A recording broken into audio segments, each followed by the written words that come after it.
like to end yung aking experience niya sa ICI. But one thing that I can say is that there's no transparency. There's no transparency whatsoever. Nakita namin yan ni Secretary Vince. Tinago lahat. No? And they are just so comfortable doing it. They're not afraid.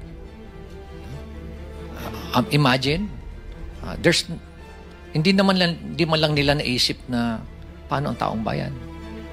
Nakaka-insulto pa.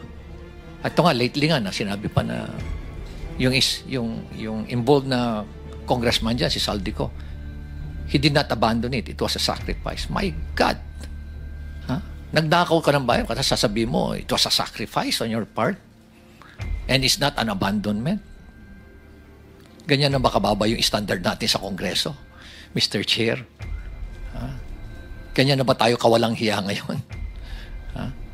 Manhid, di ba? Napaka callousness, hypocrisy